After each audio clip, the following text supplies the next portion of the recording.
Ces artistes n'existent pas.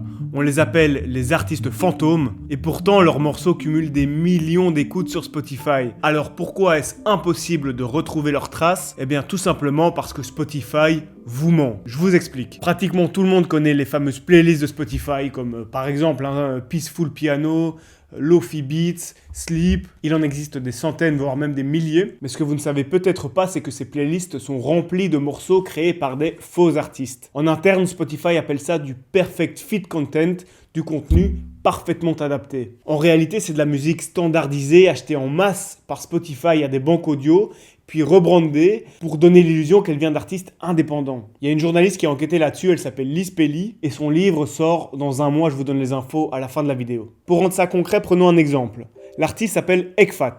Il est notamment présent dans la playlist Beats instrumentaux décontractés et son morceau le plus populaire fait 4 millions de vues. Ce qui est marrant, c'est qu'il y a une bio qui est associée à l'artiste. Donc Ekfat se présente comme un beatmaker islandais formé en musique classique au conservatoire de Reykjavik. Alors il est écrit qu'Ekfat aurait rejoint le légendaire groupe Smæk Lesa Lofi Rockers en 2017 et n'aurait publié sa musique que sur des cassettes en édition limitée jusqu'en 2019, avant de s'ouvrir aux plateformes. Et ben ce qui est marrant, c'est que Liz Pelly affirme que rien de tout ça n'est vrai. C'est du pipeau, c'est un compte bidon. Et d'ailleurs, dans les crédits audio, on peut voir que la source est une banque audio Fireflies Entertainment. Pourquoi Spotify fait ça?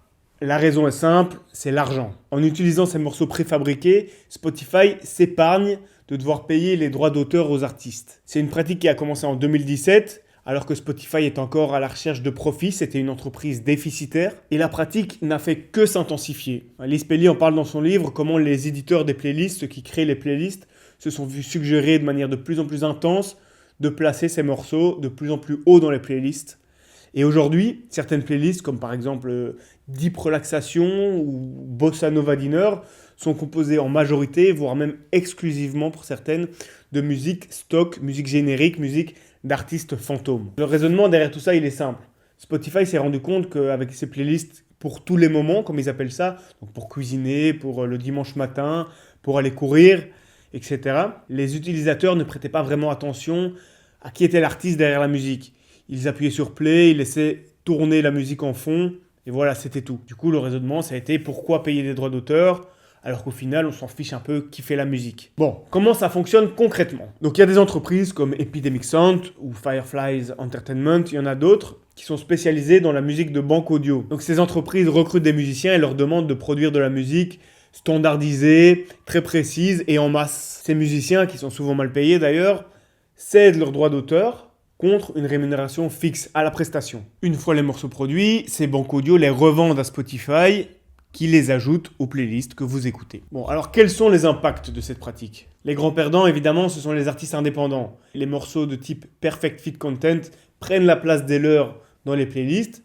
Donc c'est une baisse de visibilité et évidemment une baisse de revenus. Bon, les deuxièmes perdants, c'est les musiciens qui travaillent pour ces banques audio. Même s'ils sont d'accord de le faire, ils ne recevront jamais de royalties, même si le morceau fait des millions de vues. Donc ça, évidemment, ça précarise encore plus un secteur déjà fragile. Enfin, pour nous, consommateurs, ça a un impact sur la musique qu'on consomme. Ces morceaux sont conçus pour être génériques, pour ne pas distraire, je reprends les mots de la journaliste. Résultat, une musique interchangeable, réduite à un bruit de fond, sans identité, sans connexion entre l'auditeur et l'artiste. Et puis il y a des questions éthiques à se poser aussi. Parce que Spotify se présente comme une plateforme méritocratique, avec des algorithmes qui répondent à nos goûts. Mais avec ce programme de contenu parfaitement adapté, la réalité est différente.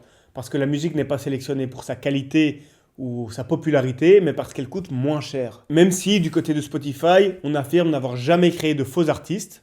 Par contre, on assume collaborer avec les banques audio. Bon, tout ça, c'est un peu effrayant, évidemment, et on craint que ce soit que le début. L'intelligence artificielle est là, elle peut recréer des tubes à l'infini, et donc elle pourrait encore renforcer cette tendance en produisant une musique toujours plus générique et toujours plus anonyme. Et pour aller plus loin, je l'ai dit, la journaliste Liz Pelly sort un livre au mois de mars qui s'appelle Mood Machine, The Rise of Spotify and the Cost of the Perfect Playlist. Je vous le conseille. J'espère que la vidéo vous a plu. Nous, on se retrouve bientôt pour un nouveau décryptage. Continuez à m'envoyer vos retours. J'ai envie de savoir ce que vous en pensez. Ça m'encourage, moi, à continuer dans cette direction. Ça me motive à faire d'autres vidéos. Salut!